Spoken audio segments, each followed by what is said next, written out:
சோமநாத சர்மா அப்படின்னு ஒருத்தர் ஊருக்கு வெளியில் காட்டுப்பகுதியில் குருகுலம் வச்சு நடத்திட்டு இருக்காரு.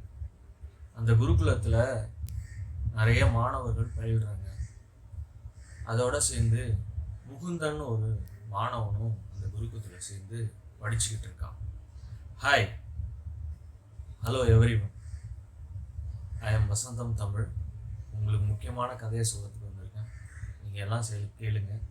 இந்த வீடியோ பார்த்துட்டு இருந்தீங்கன்னா இந்த சேனலை சப்ஸ்கிரைப் பண்ணுங்கள்.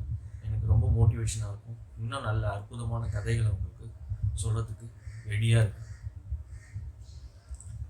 அந்த முகுந்தன்னும் ஒரு மாணவன் அந்த குருகுலத்தில் சேர்ந்து படிச்சுட்டு இருக்கான். இந்த மாதிரி படிச்சுட்டு இருக்கப்ப எல்லாருக்கும் நல்லா படிக்கிறாங்க. அந்த முகுந்தனுக்கு மட்டும் எந்தவித கல்வியும் ஏற மாட்டேங்குது. அவன் படிக்கிறது எதுவும் அவனுக்கு புரியல, என்ன பண்ணுறதுன்னே தெரியல. எல்லாரும் அவனை கேலி பண்ணுறாங்க, கிண்டல் அடிக்கிறாங்க, உனக்கு படிக்க தெரியலடா அப்படின்னு சொல்லி. ஏன்னா மற்ற மாணவர்கள்லாம் நல்லா படிக்கும்போது முகுந்தனுக்கு மட்டும் படிப்பு வரல, அவனுக்கே புரியல. இதை கேட்ட குருநாதர், என்ன முகுந்தா நீ இப்படி இருக்க, நல்லா படிக்க வேண்டியதானே, எல்லா மாணவர்களுக்கும் சொல்லிக் கொடுக்குற மாதிரி தானே உனக்கும் சொல்லிக் கொடுக்குறேன், ஏன் உனக்கு என்ன புரிய மாட்டேங்குதா, என்ன பண்ணுற ஏன் அப்படின்னு சொல்லி குருநாதரும் கூப்பிட்டு சத்தம் போடுறாரு. இவனால் ஒன்றும் செய்ய முடியல. எவ்வளோ முயற்சி பண்ணி பார்க்குறான், ஏடுகளை பார்க்குறான், அதை பார்க்குறான், பல ஏடுகளை அவர் சொல்லி கொடுத்தது மறுபடியும் படிக்கலாம், எதுவும் மண்டையிலே ஏற மாட்டேங்குது. இந்த மாதிரி இருக்கிறப்ப சில காலங்கள் போகுது. இதனால அவனுக்கு மற்ற மாணவர்களிடத்துலேருந்து தொல்லைகளும் அந்த கேலிகளும் அதிகமாயிட்டே இருக்கு. குருநாதர் கூட ரொம்ப கேவலமாக திட்ட ஆரம்பிச்சிட்டாங்க. இதை கேட்ட மாணவன் என்ன பண்ணுறான், என்ன பண்ணுறதுனே தெரியாமல் அழுதுகிட்டே காட்டுப்பாதை வழியால் ஓடுறான். என்ன பண்ணுறதுன்னு தெரியல. அங்கே போய் பார்த்தா ஒரு பாழடைஞ்ச ஒரு கோயில். அந்த கோயில் மண்டபத்தில் உட்காந்து அழுன்னு அழுகுறான்.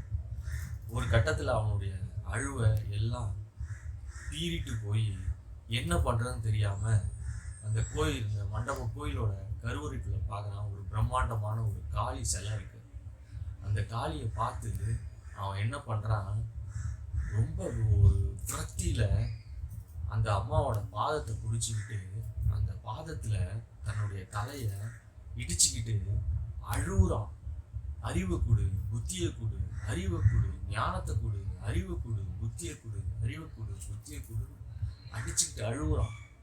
அவன் மண்டை உடஞ்சி மண்டையிலேருந்து ரத்தம் அப்படியே அந்த அம்மாவோட பாதத்தை ஃபுல்லாக கழுவுது. இந்த மாதிரி எடுத்துக்கிட்டே இருப்ப உங்களுக்கு தான் தெரியுமே, காளி மாதா கருணை கொண்டவள். அவளை நம்பி யாராக இருந்தாலும் சரி அன்போடையும் அனுசரணையோடையும் முழுமையாக சரணாகதி அடையும் போது அவர்களுக்காக எந்த எல்லைக்கு போகிறதுக்கு ரெடியானவள் அந்த தாய். உடனே காளி மாதா பிரத்யட்சமாக மகனே அப்படின்னு கூப்பிடுறாரு. இவன் பார்த்தோன்னே அவன் கண்டுக்கல, மறுபடியும் அடிச்சுக்கிறான். மகனே அப்படின்னு கூப்பிடுறாங்க. பார்த்தா வெளியில் ஒரு அம்மா நிற்கிறாங்க. ஏம்மா, என்னை பார்த்தா உனக்கும் கேலி கிண்டலாக தெரியுதா, நான் இடிச்சிக்கிறது உனக்கு கிண்டலாக தெரியுதா அப்படின்னு சொல்லி கேட்குறேன். அப்படி இல்லை மகனே, நீ இங்கே வெளியில் வா, உன்னுடைய பிரச்சனையெல்லாம் நான் தீர்த்து வைக்கிறேன் வா அப்படின்னு சொல்லி கூப்பிட்டு, உனக்கு பிரச்சனை தான் என்ன அப்படின்னு. இல்லை தாயே, இந்த மாதிரி நான் குருகுலத்தில் படிக்கிறேன், எனக்கு எந்த ஏடு எடுத்தாலும் எனக்கு எதுவுமே புரிய மாட்டேங்குது. எல்லாம் நல்லா படிக்கிறாங்க, எல்லாம் நல்லா சொல்கிறாங்க, குரு கேட்குற கேள்விக்கு பதில் சொல்கிறாங்க, ஆனால் என்னால் மட்டும் எந்த கேள்விக்கும் பதில் சொல்ல முடியல, எந்த ஏடையும் புரிஞ்சிக்க முடியல அப்படின்னு சொல்லி அந்த முகுந்தன் அந்த அம்மாட்ட சொல்கிறான். அந்த அம்மா உடனே உன் நாக்கை காட்டு அப்படின்னு அவன் உடனே திறந்து நாக்கை காட்டுறான். உடனே அந்த அம்மா தன்னுடைய கூந்தலை எடுத்து அந்த நாக்கில் ஏதோ எழுதினோடனே, இனிமே உன்னுடைய பிரச்சனையெல்லாம் முடிஞ்சு போச்சு, நீ இனிமேல் நல்லா படிப்படா தங்கம், என் குழந்தைல நீனு, அதனால் நீ தைரியமாக குருகுலம் போ, நல்லா படிப்படா அப்படின்னு சொல்லி அந்த அம்மா அவனுக்கு ஆறுதல் கூறி அவன் இடிச்சுக்கிட்ட அந்த காயத்துக்கு பக்கத்தில் இருந்த மூலிகையை பிரித்து மருந்து போட்டு கட்டி அவனை திருப்பி குருகுலத்துக்கு அனுப்புது அந்த அம்மா. அனுப்பிட்டு இவனும் சரி நம்ம பார்ப்போம் அப்படின்னு சொல்லிட்டு போயிட்டு குருகுலத்துக்கு போயிட்டு அவனுடைய குடிலில் போய் தங்கிடுறான். தூங்கிக்கிட்டே இருக்கான். தூங்கிட்டு திடீர்னு ஒரு முழிப்பு வந்துட்டு, சரி அம்மா சொன்னது என்னதான் பார்ப்போம் அப்படின்னு சொல்லிட்டு பக்கத்தில் இருக்க ஏடு எடுத்து பார்க்குறான். அந்த ஏடு அவனுக்கு ஒரு வித்தியாசமாக தெரியுது. என்ன மாதிரி வித்தியாசம்னா, அந்த ஏடு எழுதினவங்க எந்த காரணத்துக்காக எழுதினாங்க, எதை வச்சு எழுதினாங்க, எது மையப்படுத்தி எழுதினாங்க, அந்த ஏடு என்னத்தை சொல்ல வருது, எல்லாத்தையும் தெளிவாகவும் அப்படியே ஒரு கிளியராகவும் அவனுக்கு தெரிய ஆரம்பிக்குது. இதில் அதில் மறைபொருளையும் அவன் கண்டுபிடிக்கிறான். இந்த மாதிரி இருக்கிறப்ப இந்த மாதிரி ஒவ்வொரு ஏடையும் பார்க்கும்போது ஒவ்வொரு வித்தியாசமான மறைபொருட்களும் இலக்கணமும் இலக்கியங்களும் புதினங்களும் விளக்கமாக தெரியுது. அப்பா நமக்கு இன்னும் புரிய ஆரம்பிக்குது. இப்போ முன்னாடி ஒன்றும் பார்த்தா ஒன்றும் புரியுது, இப்போ என்ன புரியுது, ஓஹோ நம்ம இதை பண்ணிருக்கு நமக்கு அப்படின்னு சொல்லிட்டு மறுநாள் காலையில் மறுபடியும் வகுப்பு தொடங்குது. அந்த மரத்துக்கு கீழே குருநாதரும் மற்ற மாணவர்களும் உட்காந்துருக்காங்க. அவங்களோட சேர்ந்து முகுந்தனும் உட்காந்து பாடத்தை கவனிக்கலாம். அவன் நேற்று இரவு பார்த்த அந்த ஏடை எடுத்து அவன் பார்த்தான்ல, அதே ஏடை எடுத்து குருநாதர் படிக்க ஆரம்பிக்கிறார்.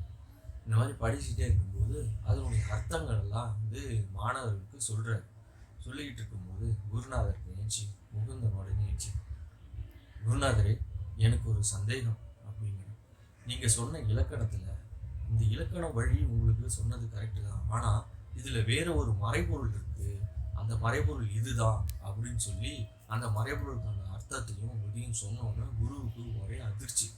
என்ன இந்த ஏட்டில் இப்படி என்ன இவ்வளோ நாளாக நம்ம சொல்லி கொடுத்துட்ருக்கோம், நமக்கு புரியாத மறைபொருள் இவனுக்கு எப்படி தெரிஞ்சுது, அது இந்த மறைபொருள் உண்மைதானா அப்படின்னு சொல்லிட்டு, சரி நான் பார்க்குறேன் முகுந்தா அப்படின்னு சொல்லிட்டு அவர் உட்காந்துட்டாரு.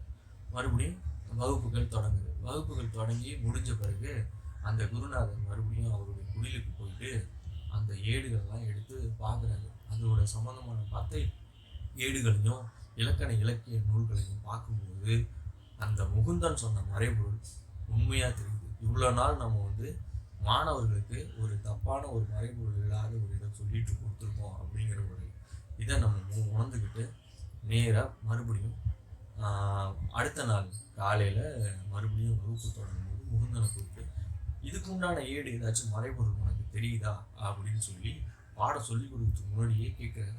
உடனே அந்த ஏட்டை வாங்கி பார்த்துட்டு அவன் சொல்கிறான், குருநாதா இதில் இந்த வரி இருக்குது, இந்த வரி இந்த இலக்கியத்தை மேம்படுது, இந்த இலக்கியத்தோட முதல் தொகுப்பு நம்ம அந்த ஏட்டில் பார்த்தோம்னா அதுவுடைய மறைபொருள் தான் இதுலேயும் வரும் அப்படிங்கிற மாதிரி சொல்லுவாங்க.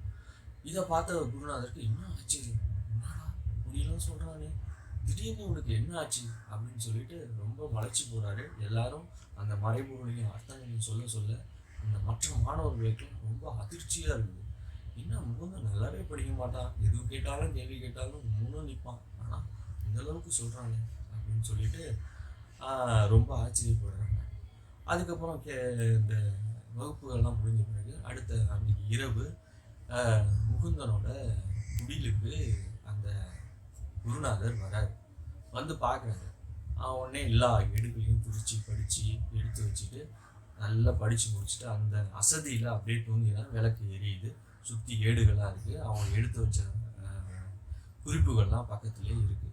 அதை பார்த்த குருநாதர் பார்க்குறாரு. குறிப்புகள்லாம் எடுத்து பார்த்தா அவருக்கு ரொம்ப ஆச்சரியமாக இருக்குது. இது என்னுடைய குருநாதர் கூட இவ்வளோ அளவுக்கு சொன்னது கிடையாது, இவன் இந்த அளவுக்கு குறிப்புகள் எடுத்து வச்சிருக்கானு, ஆஹா பழையாள் தான் அப்படின்னு சொல்லிட்டு நல்ல மாணவன் நமக்கு கிடைச்சிருக்கான், இல்லை நல்ல குரு நமக்கு கிடைச்சிருக்காரு, அந்த அப்பயே அவர் நல்ல குரு கிடைச்சிருக்காருன்னு சொல்லிட்டு முடிவு பண்ணிக்கிறாரு. உடனே மறுநாள் காலையில் மறுபடியும் வகுப்புகள் நடக்குது. நடத்தக்கூடிய வகுப்புகளில் எடுக்கக்கூடிய பாடம் இவன் நேற்று இரவு என்ன குறிப்புகள் எடுத்து வச்சானோ அதே குறிப்புகளை ஒரு நாள் பாடமாக எடுத்து அடுத்த மாணவர்களுக்கு நடத்திட்டு இருக்காரு. அதில் முகுந்தனும் உட்காந்து கேட்டுட்டு இருக்கான். அவனுக்கு ஒரே சந்தேகம், இது நம்ம நேற்று இரவு எடுத்த குறிப்புகளாச்சே, இது இவரு எப்படி தெரியும் அப்படின்னு சொல்லிட்டு கேட்டுக்கிட்டு சந்தேகத்தோட அப்படியே விட்டுறான். அவர் கொடுத்த வகுப்பையும் அட்டன் பண்ணி வந்துடுறான். அந்த வகுப்பு முடிஞ்ச பிறகு குருநாதர் முகுந்தனை கூப்பிட்டு, முகுந்தா இன்னைக்கு நான் எடுத்த பாடம் என்னது கிடையாது, உன்னோடது தான். நேற்று இரவு உன்னுடைய குடிலுக்கு வந்திருந்தேன், உன்னுடைய குறிப்புகள்லாம் பார்த்து ரொம்ப ஆச்சரியப்பட்டேன், ரொம்ப சிறப்பாக எழுதியிருக்கேன், நல்லா படிக்கிறேன், நல்லா படி, இதே மாதிரி தொடர்ந்து நீ படிச்சுக்கிட்டு இருக்கணும் அப்படின்னு சொல்லிட்டு சொல்கிறாரு. உடனே சரி அப்படின்னு சொல்லிட்டு அப்படியே கொஞ்ச நாள் அப்படியே போயிட்டுருக்கு. திடீர்னு சில நேரங்களில் ஒரு குறிப்பிட்ட டைமுக்கு மட்டும் முகுந்தன் அந்த ஆசிரமத்திலிருந்து காணாமல் போயிடுறான். அந்த ஒரு 1 ஹவர் 2 மணி நேரம் 3 மணி நேரம் 1 ஹவர் 2 மணி நேரம் 1 மணி நேரத்துலேருந்து 2 மணி நேரத்துக்குள்ளே குறிப்பிட்ட அளவு முகுந்தன் வந்து இந்த வகுப்புலையும் இருக்கிறதில்ல, அந்த ஆசிரமத்துலையும் இருக்கிறதில்ல. இதை உன்னிப்பாக கவனித்த குருநாதருக்கு ஒரு இது என்னன்னு கண்டுபிடிக்கணும் அப்படின்னு சொல்லிட்டு யோசிச்சுக்கிட்டே இருக்கிறப்ப ஒரு நாள் அவனுக்கு தெரியாமல் பின்தொடர்ந்தே போகும்போது நேராக அவன் அந்த காளி கோயிலுக்கு போகிறான், அந்த மண்டபத்துக்கு போகிறான். அங்கே போய் அதனோட எடுத்துகிட்டு வந்த பிரசாதங்கள் எல்லாத்தையும் காளி மாதா முன்னாடி வைக்கிறான். வச்சுட்டு அம்மா உனக்கு பிரசாதம்லாம் எடுத்து வந்திருக்கேன், சாப்பாடு எடுத்து வந்திருக்கேன், வந்து சாப்பிடுமா வாமா அப்படின்னு கூப்பிட்றான். அம்மா வரல. என்னம்மா எத்தனை வாட்டி உன்னை கூப்பிடுறது? 2வது வாட்டியும் கூப்பிட்றான். எத்தனை வாட்டிமா உன்னை கூப்பிடுறது? வாமா வந்து சாப்பிடுமா அப்படின்னு சொல்லி கூப்பிட்றான். அப்பயும் வரல. இதெல்லாம் வந்து பின்னாடி குருநாதர் வந்து ஒளிஞ்சிக்கிட்டு, அதாவது மறைஞ்சிக்கிட்டு அவன் என்னென்ன செய்யறான்னு பார்த்துக்கிட்டு இருக்காரு. நீ இப்போ வரியா இல்லையா அப்படின்னு சொல்லிட்டு அழுகுறான், கதறான். அந்த அம்மா வரவே இல்லை அப்படின்னு போட்டு பார்த்துட்டு, நீ இப்போ வரல, இந்த எழுத்தாணியால் என் குறவலையிலே குத்திக்கிட்டு நான் செத்துருவேன் அப்படின்னு சொல்லி எழுத்தாணி எடுத்து குத்திக்க போவான் பாரு.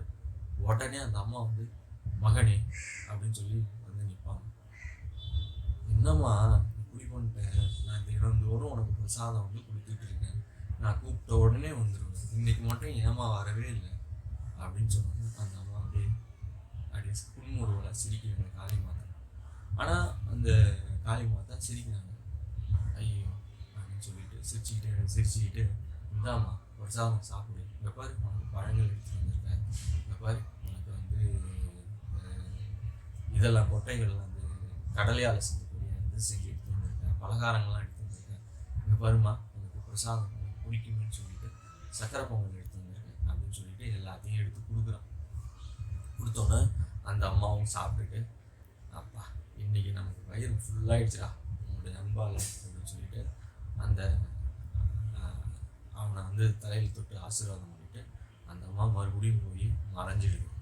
உடனே அவன் என்ன பண்ணுறான், அங்கே உள்ள பிரசாதங்கள் சாப்பிட்டு முடிச்சோன்னா அதெல்லாம் சுத்தம் பண்ணிவிட்டு வாளியை எடுத்துக்கிட்டு அந்த பிரசாதம் கொண்டு போன தோண்டி அந்த இது பாத்திரத்தை எடுத்துக்கிட்டு நேராக குடிலுக்கு வந்தான். குடிலுக்கு கொண்டு போயிட்டு கழுவுற இடத்துல அந்த பொருள் போடுவாங்க, அந்த இடத்துல போட்டுட்டு அவன் மறுபடியும் போய் குடியில் போய் இன்னொரு ஏடுகள்லாம் எடுத்து படிக்கலான்னு சொல்லிட்டு படிச்சுக்கிட்டே இருக்கான். அவங்க அப்படியே தூக்கம் வந்துடுது, அப்படியே தூங்கிடுறான். உடனே இதை பார்த்த குருநாதர் நேராக உள்ளே போகிறாரு. உள்ளே போயிட்டு அவன் எடுத்து வந்தாங்க பாத்திரம், அந்த பாத்திரத்தை எடுத்து பார்க்குறாரு ஏதாச்சும் இருக்கான்னு. ஒரே ஒரு பருக்கை மட்டும் இருக்கும், ஒரே ஒரு பருக்கை ஓரத்தில் ஒட்டிக்கிட்டு இருக்கும். இதை பார்த்த அந்த குருநாதர், தாயே காளி மாதா உன்னுடைய அனுகிரகமே அனுகிரகம், ஆசையே ஆசை அப்படின்னு சொல்லிட்டு ஜெய் மகாகாளி அப்படின்னு சொல்லிட்டு அந்த ஒரு பருக்கையை எடுத்து அப்படியே சாப்பிட்றாரு. சாப்பிட்ட உடனே அந்த குருநாதருக்கு என்ன சொல்லி ஒரு பிரம்மாண்டமான ஒரு ஞானமும் அற்புதங்களை நிறுத்தக்கூடிய சக்தியும் வந்துருக்கு. உடனே அந்த பக்கத்தில் தூங்கிட்டு இருந்த முகுந்தா எழுந்துரு அப்படின்னு சொல்லி குருநாதர் கேட்குறாரு. உடனே ஏஞ்சி உடனே பார்த்தோன்னே குருநாதர் பார்த்தா வித்தியாசமாக இருக்கிறாரு. முகுந்தா, இன்றிலிருந்து இந்த குருகுலத்தை நீயே பார்த்துக்கோ, நான் வருகிறேன் அப்படின்னு சொல்லிட்டு நேராக போய் அந்த இதுக்கும் அந்த குருகுலத்துலேருந்து கொஞ்சம் தூரத்தில் இருக்கிற அரச மரத்துக்கு கீழே அப்படியே உட்காந்து தியானத்தில் இருந்துட்டார். தியானத்தில் போனவர் தான். அதுக்கப்புறம் திரும்பவே குத்து கட்டுது அப்படியே இருக்குது. அப்புறமேல குத்தை உடச்சி பார்த்தா அவர் கல்லாவே மாறி சிற்பமாகவே ஆகிடுறாரு. உடனே அவர் எல்லாரும் எல்லா மாணவர்களும் குருநாதராக நினச்சி தினந்தோறும் வழிபாடு பண்ணுறாங்க. இவனும் இந்த முகுந்தனும் நல்ல ஒரு ஆசிரியராக இருந்து அங்குள்ள மாணவர்களுக்கு நல்ல பாடங்களை கற்பிச்சு கொடுக்குறான், நல்ல ஒரு வழிமுறைகளை காட்டி கொடுக்குறான். அங்கே நல்ல பாடங்கள், அங்கே படித்த மாணவர்கள்லாம் சிறந்த அறிவாளியான ஞானிகளாகவும் இருக்கிறான். அதே நேரத்தில் அங்கே காளிக்கு விடாமல் பூஜை பண்ணிக்கிட்டே வரான். இதோட இந்த கதை முடியுது. நன்றி, வணக்கம். இந்த சேனலை பார்த்தீங்கன்னா கண்டிப்பாக சப்ஸ்கிரைப் பண்ணிட்டு கேளுங்க. இது எனக்கு ரொம்ப மோட்டிவேஷனாக இருக்கும். நான் இன்னும் நிறைய பல கதைகளை உங்களுக்கு சொல்கிறதுக்கு காத்துக்கிட்டு இருக்கேன். நன்றி, வணக்கம். நான் உங்கள் வசந்தம்.